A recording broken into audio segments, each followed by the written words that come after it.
যখন কবরের মধ্যে আপনি আমি যাব, ইমানদারের বেলায়ও প্রশ্ন হবে তিনটা, বেঈমানের বেলায়ও প্রশ্ন হবে তিনটা। ইমানদারকে প্রশ্ন করা হবে তোমার রবের পরিচয় দাও, তোমার দ্বীনের পরিচয় দাও, তোমার নবীর পরিচয় দাও। ইমানদার আল্লাহর বান্দাকে যখন প্রশ্ন করা হবে মার রাব্বুকা, আল্লাহর বান্দা জবাব দিবে রব্বি আল্লাহ। একবার বলেন না আল্লাহু আকবার, আরো জোরে বলেন আল্লাহু আকবার। যখন ইমানদার আল্লাহর বান্দাকে 2 নম্বর প্রশ্ন করা হবে তোমার ধর্ম কি, তোমার দিন কি, আল্লাহর ওই বান্দা উত্তর দিবে দীনিয়াল ইসলাম। ওই বান্দা দুনিয়ার জমিনে ইসলামের উপর চলার কারণে ওই বান্দার জবান থেকে অটোমেটিকলি বের হয়ে আসবে ইমানদার ব্যক্তিকে 3 নম্বরে বিশ্ব নবী মুহাম্মদুর রাসূলুল্লাহকে দেখায় জিজ্ঞাসা করা হবে এই মহাপুরুষকে। ওই ব্যক্তি ইমানদার দুনিয়ার জমিনের মধ্যে নবীর সুন্নাত তরিকা অনুযায়ী চলার কারণে ওই ব্যক্তি বলবে এই নবী হলো আমার নবী, বিশ্ব নবী মুহাম্মদুর রাসূলুল্লাহ সাল্লাল্লাহু আলাইহি ওয়াসাল্লাম। ইমানদার আল্লাহর বান্দা এই 3টা প্রশ্নের উত্তর দিয়ে দিবে, আমার আল্লাহ আকাশ থেকে আওয়াজ দিবে আন সাদাকা আবদি ফাফুরিশুহু বিল জান্নাহ ওয়া আলবিসুহু বিল জান্নাহ ওয়াফতাহু লাহু বাবান ইলাল জান্নাহ। আমার আল্লাহ বলবি ফেরেশতারা রে, আমার ওই বান্দা যা বলেছে সত্য বলেছে রে ফেরেশতার দলেরা, আমার ওই বান্দার শরীরের মধ্যে জান্নাতি পোশাক পরিধান করা দাও। বলেন সুবহানাল্লাহ। আল্লাহ বলবে ও ফেরেশতার দলেরা, আমার ওই বান্দাকে জান্নাতি বিছানা বিছায়া দাও, আমার ওই বান্দার কবরটাকে জান্নাতের সাথে কালেকশন লাগায়া দাও। জোরে বলেন সুবহানাল্লাহ। শুধু তা না, আল্লাহর নবী বলেন নাম কানা উম্মতিল আরুস, নবী আমার বলেন ইমানদার আল্লাহর বান্দা ওই কবরের মধ্যে এমন ভাবে ঘুমাবে যেইভাবে নতুন বিবাহ করার পরে নতুন জামাই নতুন দুলা স্ত্রীকে নিয়া প্রথম সহবাসের পরে যে আরামের একটা ঘুম ঘুমায়, আল্লাহর বান্দা ইমানদার কবরের ভিতরে কিয়ামত পর্যন্ত আরামের একটা ঘুম ঘুমাবে। বলেন সুবহানাল্লাহ। ونستعينه ونستغفره ونؤمن به ونتوكل عليه ونعوذ بالله من شرور أنفسنا ومن سيئات أعمالنا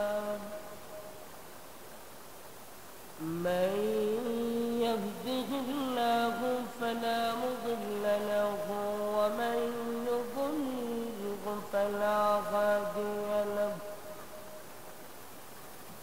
ونشهد أن لا إله إلا الله وحده لا شريك له ونشهد أن سيدنا وسندنا وحبيب ربنا وطبيبنا وطبيب قلوبنا ومولانا محمدا عبد الله ورسوله أرسله بالحق بشيرا ونذيرا وداعيا إلى الله بإذنه وسراجا منيرا. أما بعد فقد قال الله تبارك وتعالى في كلامه المجيد في فرقانه الحميد أعوذ بالله من الشيطان الرجيم بسم الله الرحمن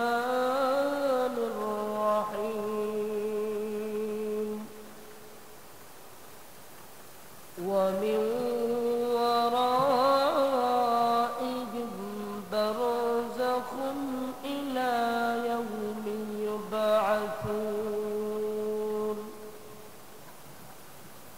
وقال تعالى يا أيها الذين آمنوا قوا أنفسكم وأهليكم نارا صدق الله العظيم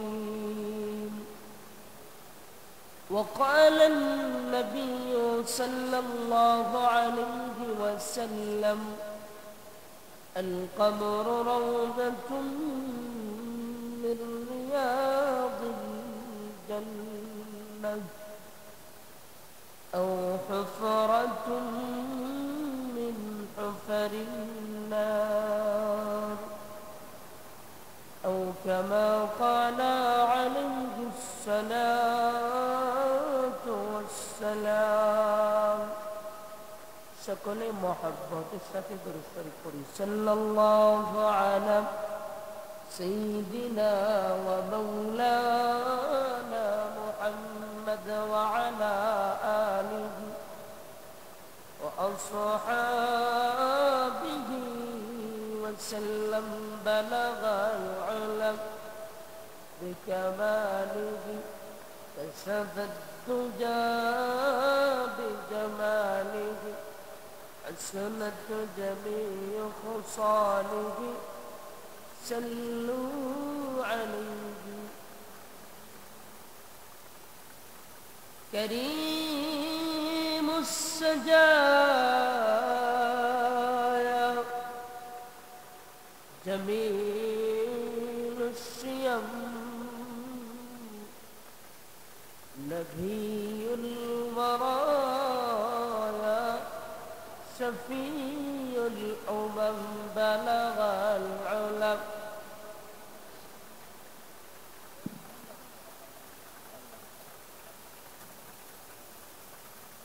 بلغ العلا بكمال كشف الدجى بجماله حسنت جميع خصاله মরণ থেকে যতই পালাও মরণ তোমায় লইবে ঘিরি যদি অসদূর আকাশ প্রাণে সেটাই লুকিয়ে লাগিয়ে বেড়াও সিঁড়ি নদীর পাট কেউ পার ভাঙ্গে এই তো নদীর খেলা সকাল বেলার দনিরে তুই ফকির সন্ধ্যাবেলা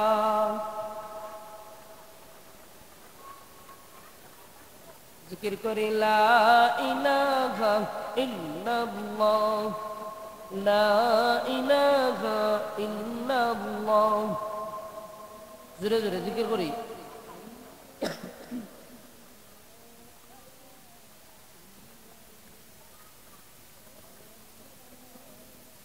লা ইলাহা ইল্লাল্লাহ জিকির করি লা ইলাহা ইল্লাল্লাহ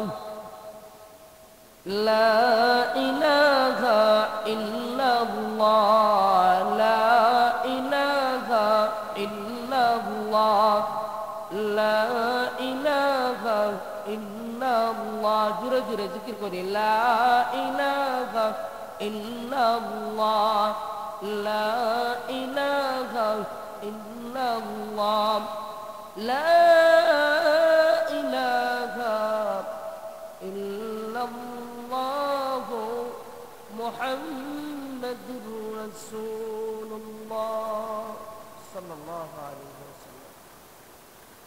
খাদিপুর জামিয়া ইসলামিয়া হাফিজিয়া মাদ্রাসা, মেহেরপুর, গোলাপগঞ্জ, সিলেটের উদ্যোগে প্রথম বার্ষিক ইসলামী মহাসম্মেলনের শ্রদ্ধাভাজন সভাপতি সিলেটের বুজুর্গ পীরে কামিল আল্লামা মুফতি ওলিউর রহমান সাহেব দামাত বারাকাতুহুম, প্রধান অতিথি, বিশেষ অতিথি, জাতির শ্রেষ্ঠ নাগরিক ওয়ারাসাতুল আম্বিয়া হযরত উলামায়ে কেরাম, আমার সামনে বসা অত্র এলাকার মুরব্বিয়ানে আজম, যুবক বন্ধুগণ, ইস্তেহার ছোট ভাই, পর্দার আড়ালে আম্মাজান হযরত আয়েশা সিদ্দিকা রাদিয়াল্লাহু তাআলা আনহার উত্তরসূরি আবেদা ও সালেহা নেককার মা ও বোনেরা,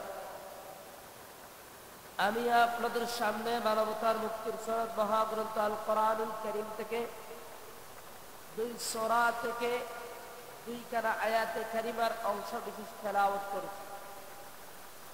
তারই পাশাপাশি আকা নবী মাহবুব নবী মসদুক নবী দুজাহানের বাদশাহ, বিশ্ব সবার সভাপতি, সৈয়দুল মুরসালিন, শাফি আযম, রাসূল আকরাম, মহানবী মুহাম্মদুর রাসূলুল্লাহ সাল্লাল্লাহু আলাইহি ওয়াসাল্লামের লক্ষকোটি হাদিসের ভান্ডার থেকে একটা হাদিস শরীফ আপনাদের সামনে তেলাওয়াত করছি। আল্লাহ জাল্লা জালালুহু আম্মা নাওয়ালুহু যদি আমাকে তৌফিক দান করেন, তাহলে উক্ত আয়াত এবং হাদিসকে সামনে রেখে অসুস্থ শরীর নিয়ে আপনাদের সামনে দিনই কিছু মুযাকারা করার চেষ্টা করব ইনশাআল্লাহ তাআলা। সর্বপ্রথম আল্লাহ জাল্লা জালালুহু আম্মা নাওয়ালুহু এর দরবারে লাখ কোটি শুকরিয়া আদায় করি, যেই মালিক আমাদেরকে দুনিয়াবি কাজ থেকে ফারেক করে, দুনিয়ার ঝামেলা থেকে মুক্ত করে আমাদেরকে জান্নাতি একটা মজলিসে আল্লাহ তাআলা আমাদেরকে আসার বসার তৌফিক দিয়েছেন। এই জন্য দিল প্রাণ আবেগ অনুভূতি উজাড় করে সকলে একই সাথে কালিমাতু শুকুর আদায় করি, বলি আলহামদুলিল্লাহ। আপনাদের এলাকায় কি শুধু মানুষ আপনারাই নাকি আরো আছে? অনেক আছে, কিন্তু সবাই এই জান্নাতি মজলিসে আসতে পারে নাই। আল্লাহ রাব্বুল আলামিন আপনাদেরকে তৌফিক দিয়েছেন এবং জান্নাতি বরকতি একটা মজলিসে বসার জন্য আপনারা আসতে পেরেছেন। এটা আল্লাহ তাআলার একটা নিয়ামত।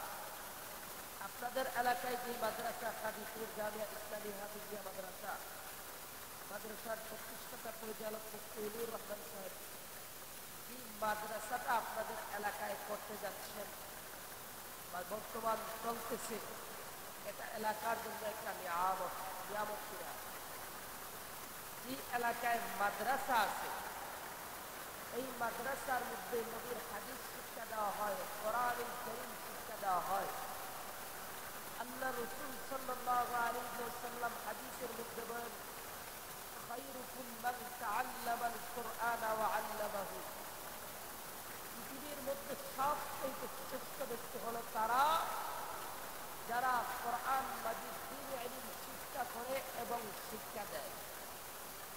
আমি যে আয়াতে কারিমা আপনাদের সামনে তেলাওয়াত করেছি, আমার তেলাওয়াতকৃত আয়াতে আল্লাহ রাব্বুল আলামিন বলেন, ইয়া আইয়ুহাল্লাযীনা আমানু কু আনফুসাকুম ওয়া আহলিকুম নারা। আল্লাহ রাব্বুল আলামিন বলেন, নিজে জাহান্নামের আগুন থেকে বাঁচো এবং পরিবার পরিজন আত্মীয় স্বজনদেরকে জাহান্নামের আগুন থেকে বাঁচাও। নিজে জাহান্নামের আগুন থেকে বাঁচতে হলে দ্বীনি শিক্ষার প্রয়োজন আছে কিনা? নিজে দ্বীনি শিক্ষা অর্জন যদি আপনি না করেন, তাহলে অপরকে জাহান্নামের আগুন থেকে বাঁচাবেন, নিজেই তো বাঁচতে পারবেন না। কথা বলেন ঠিক কিনা? এজন্য দ্বীনি শিক্ষার প্রয়োজন আছে কিনা? এই যে মাদ্রাসা, এটা আপনাদের এলাকার জন্য নিয়ামত। মাদ্রাসায় কোরআন তেলাওয়াত করা হয় কিনা? আপনাদের এলাকায় আপনারা বসবাস করতেছেন, আপনাদের আগে আপনাদের বাবা দাদা পরদাদা এই এলাকায় বসবাস করে দুনিয়ার জমিন থেকে বিদায় হয়ে অন্ধকার কবরে চলে গেছেন। যখন এই মাদ্রাসায় কোরআনুল কারীম তেলাওয়াত করা হবে, এই এলাকার সমস্ত কবরবাসীদের আযাব আর গজব আল্লাহ তাআলা মাফ করে দিবেন। বলেন সুবহানাল্লাহ।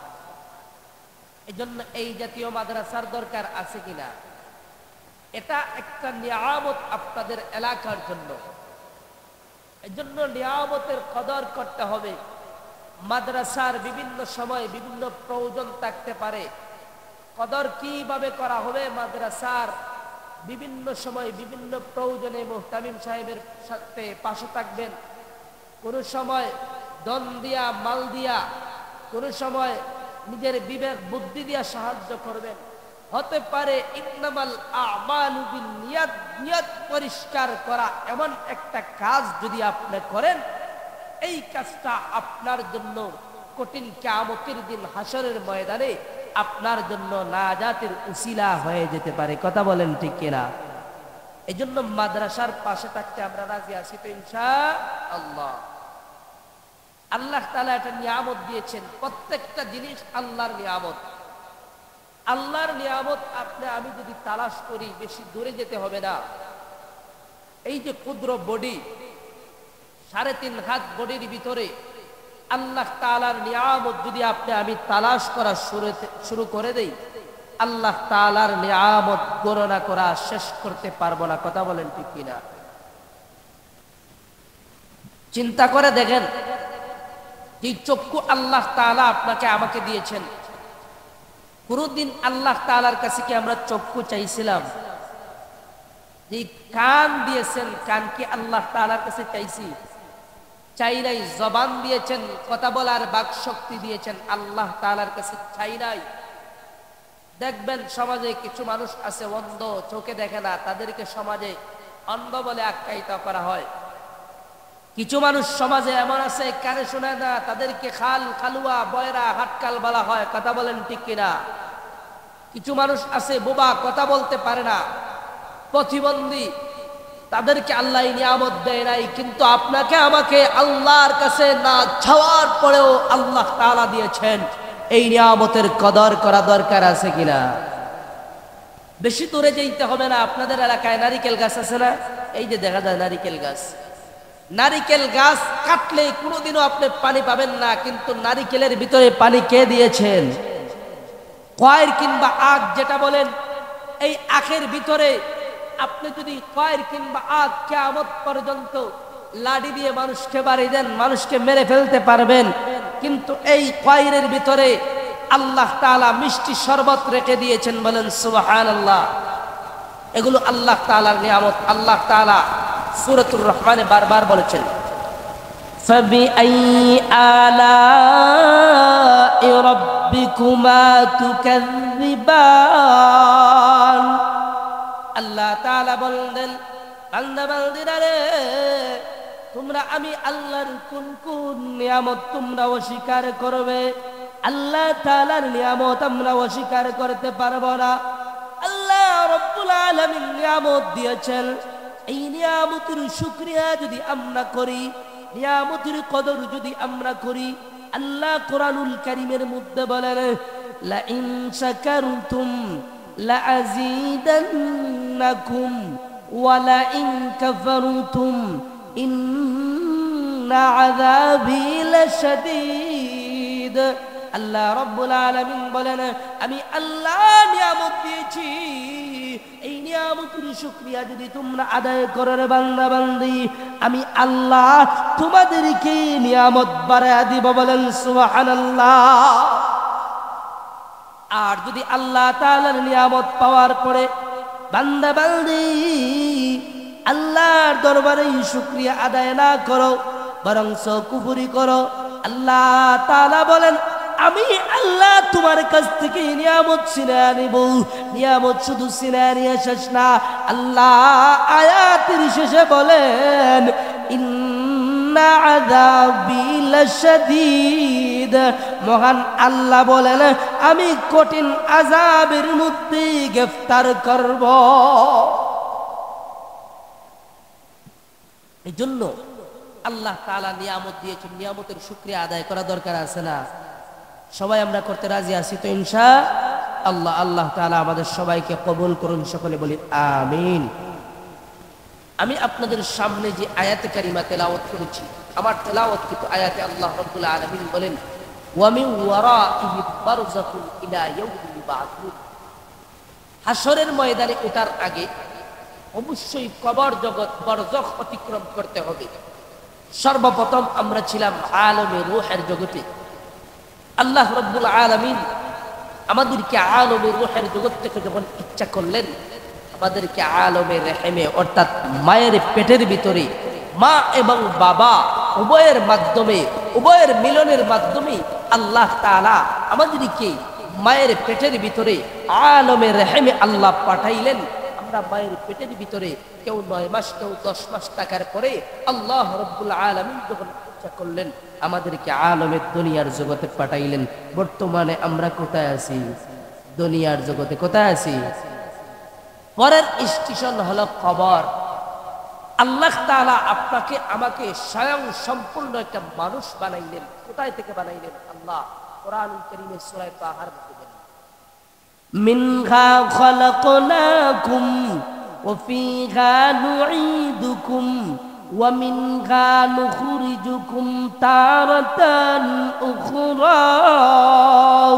আল্লাহ রাব্বুল আলামিন বলেন আমি আল্লাহ তোমাদেরকে মাটি থেকে সৃষ্টি করেছি, আবার তোমরা মাটির মধ্যে যাইতে হবে, আবার আমি আল্লাহ তোমাদেরকে মাটি থেকে উঠাবো।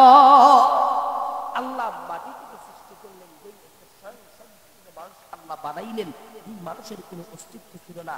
আল্লাহ সূরা দাহারের মধ্যে বলেন হাল আতা আলাল ইনসান হিনুম মিনাদ দাহরি লাম ইয়াকুন শাইআম মাযকুরা। আল্লাহ রাব্বুল আলামিন বলেন ও বান্দা বান্দীরা রে, তোমাদের কোনো অস্তিত্ব ছিল না, তোমরা অস্তিত্ববিহীন ছিলে। আমি আল্লাহ তোমাদেরকে এমন বানিয়েছি। আল্লাহ সূরা 3 মধ্যে বলেন লাকাদ খালাকনাল ইনসানা ফি আহসানি তাকওয়িম। জোরে বলেন আল্লাহু আকবার। আল্লাহ রাব্বুল আলামিন কেমন বানিয়েছেন? পৃথিবীর মধ্যে সর্বশ্রেষ্ঠ হলো মানুষ। আল্লাহ কোরআনের অন্য আয়াতে বলেন ওয়ালাকাদ কাররামনা বানি আদম। আমি আল্লাহ আদম জাতিকে পৃথিবীর শ্রেষ্ঠ বানিয়েছি। কেন? কারণ আমি আল্লাহ গোলাম শ্রেষ্ঠ। আমি আল্লাহর গোলামি যারা করবে তারাও হতে হবে শ্রেষ্ঠ। এজন্য মহান আল্লাহ আমাদেরকে পৃথিবীর জমিনে শ্রেষ্ঠ হিসাবে প্রেরণ করেছে। মানুষকে আল্লাহ সৃষ্টির শ্রেষ্ঠ দিক কেন বানিয়েছেন? কারণ মহান আল্লাহ হলেন শ্রেষ্ঠ। আল্লাহর গোলামি যারা করবে তারাও হলো শ্রেষ্ঠ। আমি দেখতে পাই ময়না পাখি, টিয়া পাখি দেখতে বড় সুন্দর। ওই ময়না পাখিকে বলি ময়না পাখি তুমি যে কত সুন্দর, কিন্তু ওই ময়না পাখি বলে না রে মানুষ আমি যে সুন্দর তার কোনো গ্যারান্টি নাই, তার কোনো সার্টিফিকেট নাই, কিন্তু তুমি মানুষ যে সুন্দর। মহান আল্লাহ কোরআনুল কারীমের মধ্যে আল্লাহ আয়াত নাযিল করে বলেছেন, বলেন সুবহানাল্লাহ। এই মানুষকে আল্লাহ রাব্বুল আলামিন দুনিয়ার জমিনে কেন পাঠিয়েছেন? আল্লাহ রাব্বুল আলামিন অনার্থক মানুষদেরকে দুনিয়ার জমিনে পাঠান নাই। আল্লাহ কেন পাঠিয়েছেন? সূরা জারিয়াত 56 নং আয়াতে মহান আল্লাহ নিজেই বলেন ওয়া মা খালাকুতুল জিন্না ওয়াল ইনসা ইল্লা লিয়াবুদুন। আল্লাহ রাব্বুল আলামিন বলেন আমি মানুষ এবং জিন্নাতকে আমি একমাত্র সৃষ্টি করেছি আমি আল্লাহর গোলামির জন্য। কার গোলামির জন্য? আল্লাহর গোলামির জন্য। দেখা যায় আমরা মানুষ আল্লাহর গোলামি করি না। বেশি দূরে যেতে হবে না, ঈমান আনার পরে নামাজ দেখা যায় এই নামাজের বেলায় আমরা গাফেল। এলাকার মসজিদে এলাকার মধ্যে মানুষের কোনো অভাব নাই, হাজার হাজার মানুষ এলাকার মধ্যে বসবাস করে, কিন্তু দেখা যায় নামাজে 10 জন 12 জন 15 জন 20 জন এর উপরে হয় না। কথা বলেন ঠিক কিনা? জুম্মাবারে মসজিদ কই থেকে পড়ে? এই মুসল্লিগুলো কি আসমান থেকে আসে না এলাকায় ছিল? এলাকায় ছিল। কিন্তু আল্লাহ রাব্বুল আলামিন আমাদেরকে বানাইলেন গোলামির জন্য, কিন্তু আমরা দেখা যায় আল্লাহর গোলামি করি না। আল্লাহ দুনিয়ার জমিনে পাঠিয়েছেন, এই দুনিয়ার জমিন হলো পরীক্ষার ঘর। আল্লাহ নবী বলেন আদ-দুনিয়া দারুল ইমতিহান, এই দুনিয়ার জমিনটা হলো পরীক্ষার ঘর। পরীক্ষার ঘরের মধ্যে ছাত্র স্টুডেন্টকে যেইভাবে মাদ্রাসায় বলেন, স্কুল কলেজ ইউনিভার্সিটি বলেন, পরীক্ষার হলের মধ্যে স্বাধীনতা দান করা হয়। মহান আল্লাহ দুনিয়ার জমিনে বান্দা আর বান্দাদেরকে আল্লাহ প্রেরণ করে আল্লাহ স্বাধীনতা দান করেছেন। আল্লাহ কোরআনুল কারীমের মধ্যে বলেন ফারীকুম ফিল জান্নাতি ওয়া ফারীকুম ফিস সাঈর। আল্লাহ রাব্বুল আলামিন বলেন বান্দা বান্দিরে, আমি মহান আল্লাহ দুনিয়ার জমিনে তোমাদেরকে সৃষ্টি করে আমি আল্লাহ তোমাদেরকে স্বাধীনতা দান করলাম। পরীক্ষার হলের মধ্যে যেমনি ভাবে স্যার কিংবা হুজুর মাস্টার বলেন পরীক্ষার হলের মধ্যে ছাত্রকে পানিশমেন্ট দেওয়া হয় না, আমার আল্লাহ দুনিয়ার জমিনের মধ্যে বান্দা বান্দিদেরকে স্বাধীনতা দান করেছে।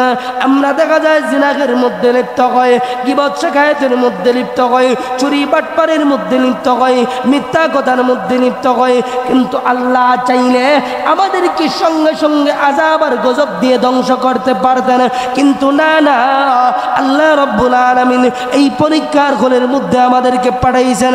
মহান আল্লাহ বান্দাকে সুযোগ দেয়, আল্লাহ বান্দাকে ছাড় দেয়। বান্দা একবার গুনাহ করেছে, আবার হতে পারে তওবা করে আমার কাছে ফিরে আসতে পারে, আল্লাহ বান্দাকে সুযোগ দেয়। বান্দা বারবার গুনাহ করে, বারবার অন্যায় করে, মহান আল্লাহ বান্দাকে সুযোগ দেয়। কারণ দুনিয়ার জমিনটা মহান আল্লাহ আমাদেরকে পরীক্ষার হলের মধ্যে পাঠিয়েছেন। আমরা যদি চাই মন চায় জিন্দেগি গঠন করতে পারবো, আবার যদি চাই আমরা জান্নাতের রাস্তায়ও চলতে পারবো। জান্নাতের রাস্তা কোনটা? ফারিকুন ফিল জান্নাতি ও ফারিকুন ফিস সাঈর, ফারিকুন ফিল জান্নাহ। জান্নাতের রাস্তা কোনটা? জান্নাতের রাস্তা হলো সিরাতে মুস্তাকিমের রাস্তা। সিরাতে মুস্তাকিমের রাস্তা কোনটা? সিরাতে মুস্তাকিমের রাস্তা হলো এইটা। দুনিয়ার জমিন রব চাহি জিন্দেগি নবীর সুন্নাত তরিকা অনুযায়ী আপনি আমি যদি জিন্দেগি গঠন করতে পারি, মহান আল্লাহ আপনার আমার জন্য চিরস্থায়ী জান্নাত রেখে দিয়েছেন। বলেন সুবহানাল্লাহ। রব চাহি জিন্দেগি, আল্লাহর বিধানগুলো পুঙ্খানুপুঙ্খানুভাবে মানতে হবে। নবীর সুন্নাত রাষ্ট্রীয় জীবন বলেন, পারিবারিক জীবন বলেন, আন্তর্জাতিক জীবন বলেন, সামাজিক জীবন বলেন, প্রত্যেকটা সেক্টর যদি আমার নবীর সুন্নাত দিয়ে সাজাতে পারি, মহান আল্লাহ আপনার আমার জন্য জান্নাত রেখে দিয়েছে।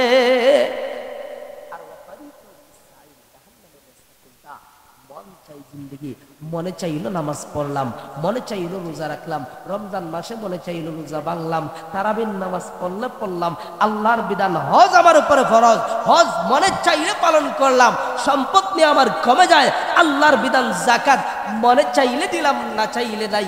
এটা হলো মন গড়া জিন্দেগি। মন গড়া জিন্দেগি আপনি গঠন করতে পারেন, আল্লাহ আপনাকে কিছু বলবে না, কিন্তু এই জিন্দেগিটা গঠন করার পরে আপনার জায়গা কোথায় হবে? আপনারা কথা বলেন, কোথায় হবে? জাহান্নাম। জান্নাতের বিপরীত কি? জাহান্নাম। এবার আল্লাহ তাআলা সুস্থ একটা মস্তিষ্ক দিয়েছেন, বিভাগ দিয়েছেন, এই বিভাগ দ্বারা চিন্তা করেন আপনি জান্নাতে যাবেন নাকি জাহান্নামে যাবেন? কোথায় যাবেন? কথা বলেন, কোথায় যাবেন? জান্নাতে। জান্নাতে যদি যাইতে চাই আমি রব চাহি জিন্দেগি গঠন করতে হবে। আল্লাহ জান্নাত এবং জাহান্নাম বানিয়েছেন। জাহান্নাম কাদের জন্য আল্লাহ বানিয়েছেন? আল্লাহ কোরআনের অন্য আয়াতের মধ্যে বলেন, ওয়ালাকাদ যারানা লিজাহান্নামা কাসীরাম মিনাল জিন্নি ওয়াল ইনস লাহুম কুলুবুন লা ইয়াফকাহুনা বিহা ওয়ালাহুম আযানুন লা ইয়াসমাউনা বিহা ওয়ালাহুম আ'য়ুনুন লা ইউবসিরুনা বিহা উলাইকা কাল আনআম বাল উলাইকা হুমুল গাফিলুন। আল্লাহ রাব্বুল আলামিন বলেন, আমি জাহান্নাম বানাইলাম কিছু সংখ্যক মানুষ এবং জিন্নাতদের জন্য। কেমন মানুষ? আল্লাহ তাআলা বলেন, লাহুম কুলুবুল লা ইয়াফকাহুনা বিহা, আমি আল্লাহ মানুষদেরকে কলব দিয়েছি, এই কলব দ্বারা তারা ভালো জিনিস অনুধাবন করে নাই। ওয়ালাহুম আ'য়ুনুল লা ইউবসিরুনা বিহা, আমি আল্লাহ তাদেরকে চক্ষু দিয়েছি, এই চক্ষু দ্বারা তারা ভালো জিনিস দেখে নাই, খারাপ জিনিস দেখেছে। ওয়ালাহুম আযানুল লা ইয়াসমাউনা বিহা, আমি আল্লাহ তাদেরকে কান দিয়েছি, এই কান দ্বারা তারা ভালো জিনিস শ্রবণ করে নাই। আল্লাহ এরপরে বলেন, উলাইকা কাল আনআম, তারা হলো চতুষ্পর জানোয়ার। বলেন নাউজুবিল্লাহ। আল্লাহ তাআলা জানোয়ার বলেছেন না, এরপরে আল্লাহ বলেন বাল হুম আবাল, তারা হলো চতুষ্পর জানোয়ারের চাইতেও আরো নিকৃষ্ট। বলেন নাউজুবিল্লাহ। এক আয়াতে আল্লাহ বলেন মানুষ হলো সৃষ্টির শ্রেষ্ঠ, আরেক আয়াতে আল্লাহ বলেন মানুষ জানোয়ারের চাইতেও নিকৃষ্ট। কারণ কি? কেমন মানুষের কথা বলেছেন? কারণ আল্লাহ মানুষকে দিমাগ দিয়েছেন, বুদ্ধি বিবেক দিয়েছেন। মানুষ দুনিয়ার লাভ উপস্থিত যত লাভ আছে সব বুঝে, কিন্তু আখিরাতের কথা বুঝে না, মালিককে চিনে না। আল্লাহ কেন তাদেরকে চতুষ্পর জানোয়ারের চাইতে নিকৃষ্ট বলেছেন? সংক্ষেপে একটা উদাহরণ দিলে বুঝবেন। আপনাদের এলাকায় কুকুর আসেনি? কুত্তা কালবন আসেনি? কুকুর মালিকরে চিনেনি? দেখবেন মালিক যদি বাজারে যায় কুকুরও বাজারে যায়, মালিক যদি বন্ধে যায় কুকুরও। কুকুরকে আল্লাহ সুস্থ মস্তিষ্ক দেয় নাই, না দেওয়ার পরেও এই কুকুর মালিকরে চিনে। এরপরে গরু আপনাদের এলাকায় আসেনি? গরু আপনারা পালেন না? গরু দেখবেন কোরবানির ঈদের সময় আপনি বাজারে উঠাইলেন, কোনো কারণবশত গরু বিক্রি করতে পারলেন না, গরুর রসাটা যদি আপনি ছেড়ে দেন গরু অটোমেটিকলি আপনার বাড়িতে চলে আসবে। কথা বলেন ঠিক কিনা? কিন্তু এই গরু কুকুর সবাই মালিকরে চিনে।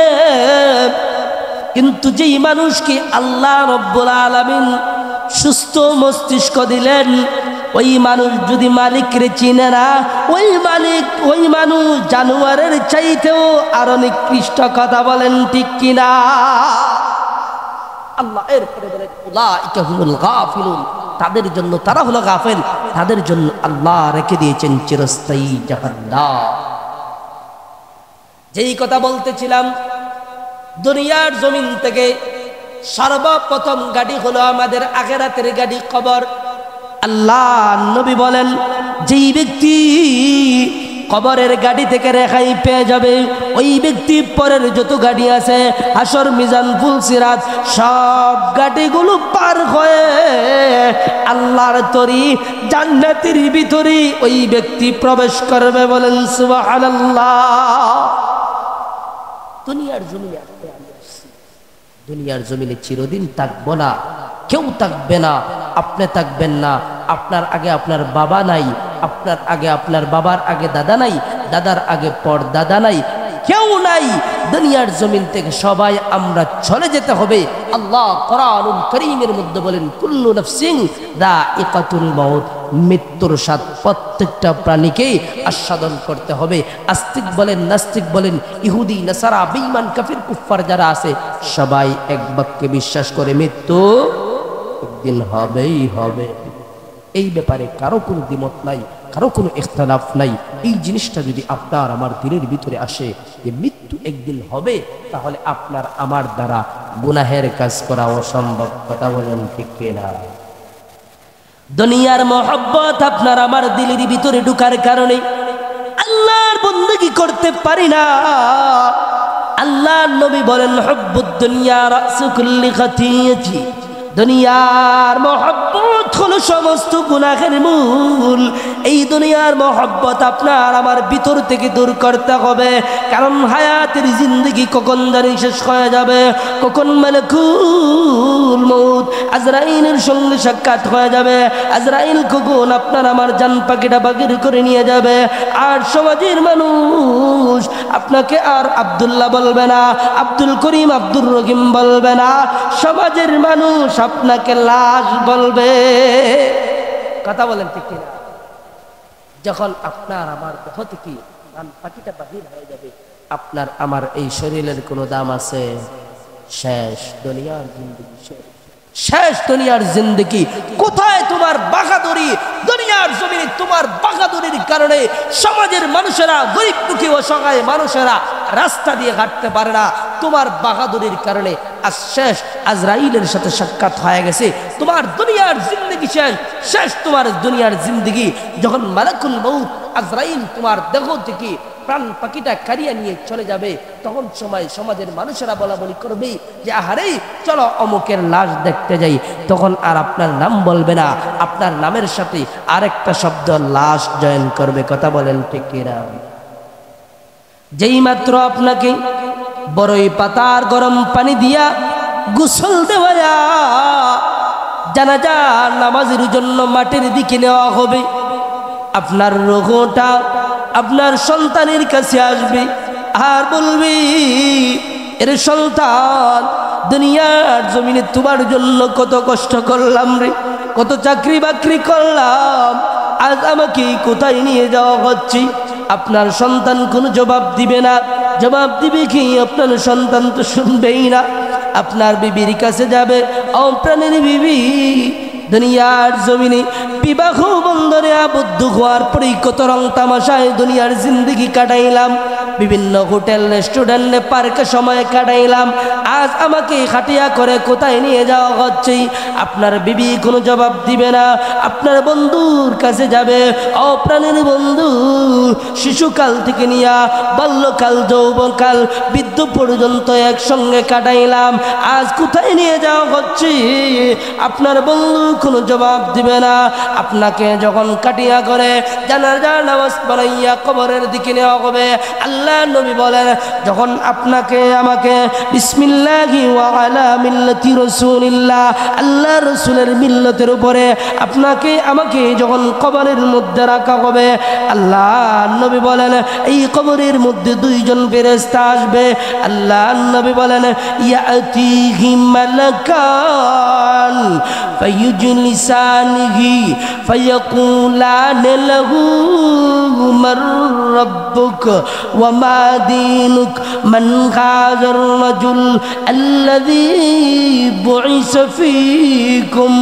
এই কবরের মধ্যে বেঈমানের বেলায় প্রশ্ন হবে তিনটা, ইমানদারের বেলায় প্রশ্ন হবে তিনটা। যেই মাত্র আপনাকে আমাকে অন্ধকার কবরের মধ্যে শোয়ানো হবে, মাইয়িতকে যখন 40 কদম চলে আসা হবে, দুইজন ফেরেশতা আসবে, ফাইজলিসানিহি, আসিয়া ওই মাইয়িতকে বসাইবে, বসাইয়া ইমানদারের বেলায় প্রশ্ন তিনটা, বেঈমানের বেলায় প্রশ্ন কয়টা?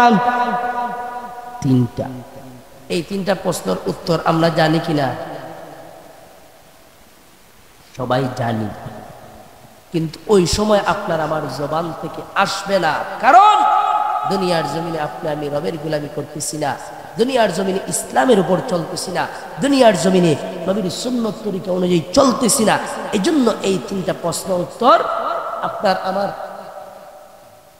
এই জন্য এই তিনটা প্রশ্নের উত্তর আপনার আমার জবান থেকে আসবে না। কাদের আসবে? যারা দুনিয়ার জমিন রক্তকে জিন্দগি গঠন করেছে, ইসলামের উপর চলেছে, নবীর সুন্নত তরিকা অনুযায়ী চলেছে, তাদের জবান থেকে অটোমেটিকলি বের হয়ে আসবে। বলেন সুবহানাল্লাহ।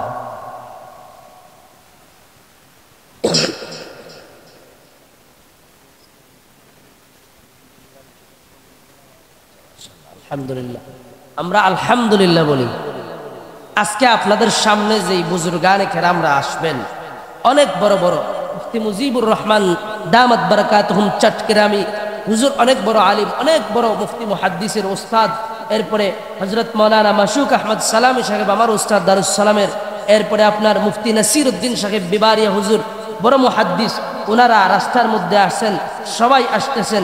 এরপরে আরেকজন বিশেষ আকর্ষণ হযরত মাওলানা সাইফুল্লাহ আনসারী, জুবায়ের আহমদ আনসারী রহমতুল্লাহ আলাইহির সুযোগ্য পুত্র, উনিও আসবেন, বয়ান শোনাবেন আপনাদেরকে।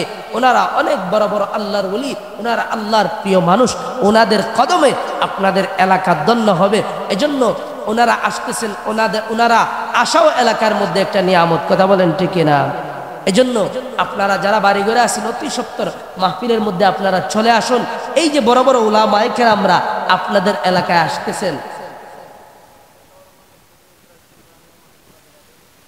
আচ্ছা, মাশাআল্লাহ, আলহামদুলিল্লাহ। আতাউর রহমান নেত্রকোনার হুজুর শুধু নেত্রকোনা থেকে আসছেন হুজুর, কত দূর থেকে আপনাদের এলাকায়। ওনারা অনেক বড় বড় আলিম, মুফতি, মুহাদ্দিসরা আসতেছেন। আপনাদের এলাকা ধন্য, কারণ আলিমদের পাড়া যেই এলাকার মধ্যে পড়ে ওই এলাকা ধন্য, কথা বলেন ঠিক কিনা? যাই হোক, যেই কথা বলতেছিলাম, যখন কবরের মধ্যে আমি যাব, ইমানদারের বেলায়ও প্রশ্ন হবে তিনটা, বেঈমানের বেলায়ও প্রশ্ন হবে তিনটা। ইমানদারকে প্রশ্ন করা হবে তোমার রবের পরিচয় দাও, তোমার দ্বীনের পরিচয় দাও, তোমার নবীর পরিচয় দাও। ইমানদার আল্লাহর বান্দাকে যখন প্রশ্ন করা হবে, মার রাব্বুকা, আল্লাহর বান্দা জবাব দিবে রব্বি আল্লাহ। একবার বলেন না আল্লাহু আকবার, আরো জোরে বলেন আল্লাহু আকবার। যখন ইমানদার আল্লাহর বান্দাকে 2 নম্বর প্রশ্ন করা হবে, তোমার ধর্ম কি, তোমার দিন কি, আল্লাহর ওই বান্দা উত্তর দিবে দীনিয়াল ইসলাম। ওই বান্দা দুনিয়ার জমিনে ইসলামের উপর চলার কারণে ওই বান্দার জবান থেকে অটোমেটিকলি বের হয়ে আসবে ইমানদার ব্যক্তিকে 3 নম্বরে বিশ্ব নবী মুহাম্মদুর রাসূলুল্লাহকে দেখা জিজ্ঞাসা করা হবে, এই মহাপুরুষকে, ওই ব্যক্তি ইমানদার দুনিয়ার জমিনের মধ্যে নবীর সুন্নাত তরিকা অনুযায়ী চলার কারণে ওই ব্যক্তি বলবে, এই নবী হলো আমার নবী, বিশ্ব নবী মুহাম্মদুর রাসূলুল্লাহ সাল্লাল্লাহু আলাইহি ওয়াসাল্লাম। ইমানদার আল্লাহর বান্দাকে এই 3টা প্রশ্নের উত্তর দিয়ে দিবে, আমার আল্লাহ আকাশ থেকে আওয়াজ দিবে, আন সাদাকা আবদি ফাফুরিশুহু বিল জান্নাহ ওয়া আলবিসুহু বিল জান্নাহ ওয়াফতাহু লাহু বাবান ইলাল জান্নাহ।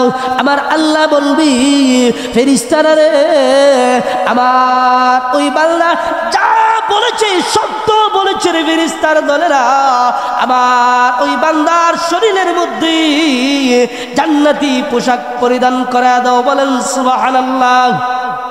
আল্লাহ বলবে, ও ফেরেশতার দলেরা, আমার ওই বান্দাকে জান্নাতি বিছানা বিছায়া দাও, আমার ওই বান্দার কবরটাকে জান্নাতের সাথে কালেকশন লাগায়া দাও, জোরে বলেন সুবহানাল্লাহ।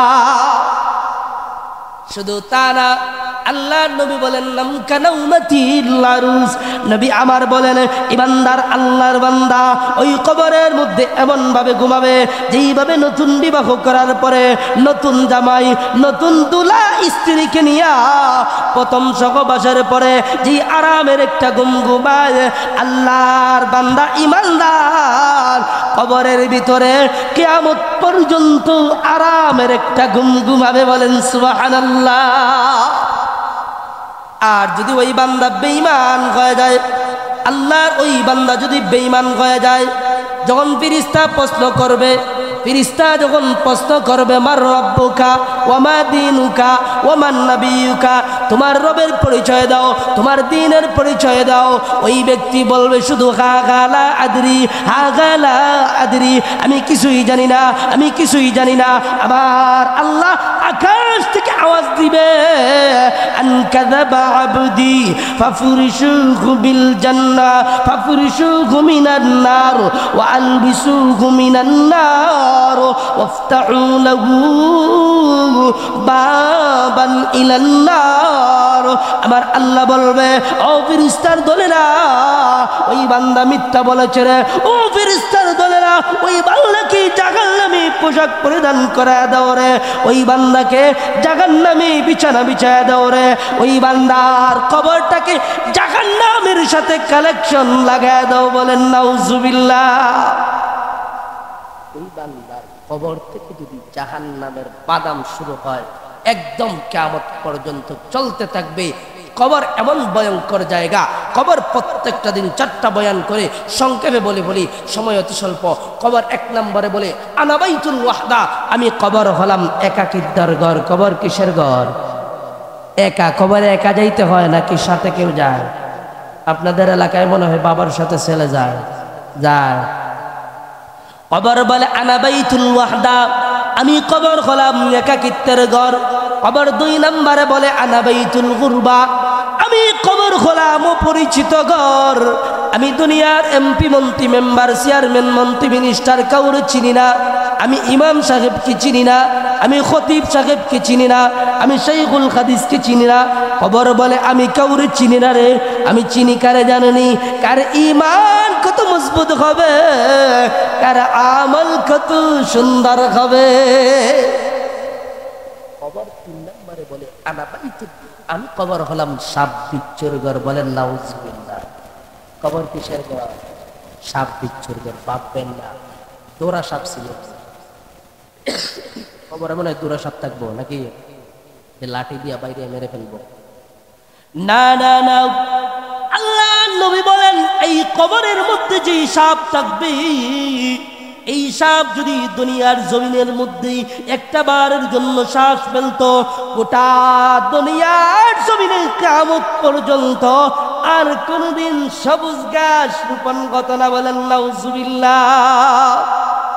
কবর এরপরে 4 নম্বরে বলে কবর বলে আনা বাইতুত তুরাব, আমি কবর হলাম মাটির ঘর। কবর কিসের ঘর? না আপনাদের এলাকায় কবর পাকা কইরা নিচ থেকে তুলে আনা হয়। যত বড় বিল্ডিং এর মালিক আপনি হন, দুনিয়ার জমিনে 5 তলা 10 তলা 3 তলা 1 তলা 2 তলা বিল্ডিং এর ভিতরে আপনি থাকতেছেন, কিন্তু এই কবর হলো মাটির ঘর। দুনিয়ার জমিনে বিল্ডিং না থাকলেও টিনের ঘরে থাকতেছেন। আবার কেউ কেউ মাটির ঘরে সনের ঘরে থাকলেও উপরে কি মাটি থাকে নাকি? উপরে চাল থাকে, টিন থাকে, সন থাকে। কিন্তু এই কবর কেমন মাটির ঘর? এই কবরের ডানেও মাটি, বামেও মাটি, সামনেও মাটি, পিছনেও মাটি, উপরে হলো বাঁশের ঘাটি। কবি কবির ভাষায় বড় ছন্দ আকারে বড় সুন্দর করে বলেন, মাটির বাড়ি মাটির ঘর, মাটি হবে বিছানা, একা যাইবা একা, সঙ্গে কেহ যাইবে না। কিন্তু যেদিন ডাক পড়িবে কবর মাঝে শুইতে, জাগা কিছু করছ বন্ধু তার মাঝে বিছাইতে, লক্ষ কোটি টাকা দিয়ে করছ বেলা খানা, হীরা মানিক মুক্তা দিয়ে পালঙ্গের সমানা। এমন জায়গায় যাইতে হবে যেই জায়গায় নেই সাথী, এমন ঘরে রইতে হবে যেই ঘরে নেই বাতি। দাদা গেছেন বাবা গেছেন আর তো ফিরে আসবে না, তেমনি করে যাইতে হবে বুঝে কেন মন বুঝো না। কথা বলেন ঠিক কিনা? जिसको समझाता कि मेरा, जिसको समझाता कि मेरा ओ मगर मेरा नहीं, क्या बताओ वो है किसका मगर मेरा नहीं। আপন আপন আপনি যাই বলেন না কেন, আপন আপনার সন্তান আপনার আপন, আপনার মা আপনার আপন, আপনার বিবি আপনার আপন, আসলে আপন কেউ না রে ভাই। দুটো চোখ বন্ধ করার পরে দেখা যায় কেউ আমার আপন না। অন্ধকার কবরের মধ্যে আপনাকে আমাকে শুয়াইয়া 10 দিন 15 দিন 40 আর সিন্নি করার পরে আপনাকে আমাকেই ভুলে যাবে। কথা বলেন ঠিক কিনা? যে সন্তানের জন্য, যেই সন্তানের জন্য আপনি দুনিয়ার জমিনে চাকরি বাকরি করলেন, সুদে টাকা লাগাইলেন, ঘুষ খাইলেন, হারাম পন্থায় দুনিয়ার জমিনে আপনার সন্তানের জন্য, আপনার বিবির জন্য, আপনার মা বাবার জন্য দুনিয়ার জমিনে আপনি রোজগার করলেন। হ্যাঁ, রোজগার করে আনতে পারেন, কিন্তু আখিরাতে কঠিন কিয়ামতের ময়দানে আপনার সন্তান আপনার বিরুদ্ধে আল্লাহর কাঠগড়ায় দাঁড়িয়ে নালিশ করবে, আল্লাহ দুনিয়ার জমিনে আমার বাবা কোন পথে আয় করেছে আমি জানি না, আমার বাবা আমাকে এনে দিয়েছে, আমি খেয়েছি। আপনার মেয়ে আল্লাহর কাঠগড়ায় দাঁড়িয়ে আল্লাহর দরবারে নালিশ করবে, প্রভু দুনিয়ার জমিনে আমি স্কুল কলেজ ভার্সিটিতে গিয়েছি, এইগুলোর কথা বলে আমি পার্কে সময় কাটিয়েছি, আল্লাহ আমার বাবা আমার খবর রাখে নাই, আমি মোবাইলের গুনাহ করেছি, আমি দুনিয়ার জমিনে অনেক অন্যায় অপরাধ করেছি, আমার বাবা ছিল আমার ফ্যামিলির কর্তা, আমার বাবা আমার খবর রাখে না। আপনার বিবি আল্লাহর কাঠগড়ায় দাঁড়িয়ে আল্লাহর কাছে নালিশ করবে, প্রভু গো দুনিয়ার জমিনে আমি আমার স্বামীর অধীনে ছিলাম, আমার স্বামী আমাকে নামাজ না পড়ার কারণে আমার স্বামী আমার সাথে গুসা করে নাই, রাগ করে নাই, অভিমান করে নাই, এমনকি নামাজের কথা আমাকে বলে নাই। আল্লাহর কাঠগড়ায় আল্লাহর দরবারে দাঁড়িয়ে নালিশ করবে, ও প্রভু দুনিয়ার জমিনে আমার স্বামী কোন পন্থায় আমাকে ইনকাম করে এনে দিছে আমি জানি না, আমি তো বক্ষণ করছি, আল্লাহ আমাকে জাহান্নামে দেওয়ার আগে আপনার সন্তান বলবে, আল্লাহ আমাকে জাহান্নামে দেওয়ার আগে আমার বাবাকে জাহান্নামে দেন, আমি আমার বাবার শরীরের উপর দিয়া জাহান্নামে যাব। বলেন নাউজুবিল্লাহ। এই জন্য দুনিয়ার জমিন আপনাকে আমাকে এমনভাবে গঠন করতে হবে, যেই দুনিয়ার জমিন গঠন করার পরে কাল কিয়ামতের কঠিন ময়দানে আপনার সন্তান আপনার বিরুদ্ধে আল্লাহর কাঠগড়ায় দাঁড়িয়ে যাতে নালিশ না করতে পারে, আপনার বিবি আপনার মেয়ে যাতে আল্লাহর কাঠগড়ায় দাঁড়িয়ে আল্লাহর দরবারে আপনার বিরুদ্ধে নালিশ না করতে পারে। কারণ জাহান্নাম বড় ভয়ঙ্কর জায়গা, এই জাহান্নামের ভিতরে যদি যান একবার যদি ঢুকেন আপনার শরীরের চামড়া ঠিক করবে। কথা বলেন, দুনিয়ার আগুনের মধ্যে যদি দেখা যায় হাত লাগে পাও লাগে চুলকে যায় অবস্থা খারাপ হয়ে যায়, কিন্তু এই জাহান্নামের আগুন কত ভয়ঙ্কর 2 মিনিটে বলে ফেলি। আল্লাহর নবী বিশ্ব নবী রাহমাতুল লিল আলামিনের কাছে জিবরাইল বারবার আগমন করে, জিবরাইল নবীজির কাছে ওহী নিয়ে আগমন করে। জিবরাইল এবং নবীর সাথে ভালো একটা সম্পর্ক হয়ে গেছে, ভালো একটা বন্ধুত্ব হয়ে গেছে। আমি যদি আপনাদের এলাকায় বারবার আসি আপনারা সবাই আমাকে চিনবেন এবং মহব্বত করবেন। কথা বলেন ঠিক কিনা? চিনতে কোনো অসুবিধা হবে না। জিবরাইল আল্লাহর নবীর দরবারে যখন আগমন করলো, জিবরাইল পরিচয় দেয়, নবী বলে মান আনতা, কে তুমি? জিবরাইল জবাব দেয় আনা জিবরাইল। আমার নবীকে বারবার জিবরাইল জবাব দেয়, ও নবীজি আমি গোলাম জিবরাইল। নবী চেনে না জিবরাইল কি। জিবরাইল মনের মধ্যে কষ্ট পাওয়া শুরু করলো। জিবরাইল আশ্চর্য হয়ে গেল, কি রে আল্লাহ নবী আমাকে কেন চিনে না রে, এর কারণ কি? হঠাৎ জিবরাইল স্মরণ হয়ে গেল, আজকে আমি নবীর কাছে জাহান্নামের বর্ণনা নিয়ে এসেছি। আজকে জাহান্নামের পাশ দিয়ে আসার কারণে, জাহান্নামের কালো দুঃখা আমার শরীরে লাগার কারণে আমার চেহারার আকৃতি নষ্ট হয়ে গেছে। আল্লাহ নবী বিশ্ব নবী রাহমাতুল লিল আলামিন এজন্য জিবরাইল কি চিনে না। এমনি জিবরাইল নবীজিকে বলে, ইয়া রাসূলুল্লাহ ইয়া হাবিবাল্লাহ, ও নবীজি আজকে আমি জাহান্নামের বর্ণনা নিয়ে আপনার দরবারে হাজির হয়েছি গো নবী। ও নবী জাহান্নামের বর্ণনা নিয়ে হাজির হয়েছি, জাহান্নামের পাশ দিয়ে আসার কারণে আপনি আমাকেই চিনতে পারেন না গো নবী। আল্লাহ নবী আবার বুঝতে পারলেন জিবরাইল কি বললেন, না জিবরাইল তাহলে জাহান্নামের বর্ণনা দেও শুনে। এবার নবীজিকে জিবরাইল যখন জাহান্নামের বর্ণনা শুরু করে দেয়, 7টা জাহান্নামের বর্ণনা দেওয়ার পরে আল্লাহ নবী সেজদায় পরে কান্না আরম্ভ করলেন, কারণ জাহান্নাম হলো ভয়ঙ্কর। জাহান্নাম থেকে বাঁচতে হলে দুনিয়ার জমিন রব চাহি জিন্দেগি এবং নবীর সুন্নত তরিকা অনুযায়ী চলতে আমরা রাজি আছি তো ইনশাআল্লাহ। আল্লাহ তাআলা সবাইকে কবুল করুন। আজানের সময় হয়ে গেছে। ওয়া আখিরু দাওয়ানা আলহামদুলিল্লাহি রাব্বিল আলামিন। আসসালামু আলাইকুম ওয়া রাহমাতুল্লাহ।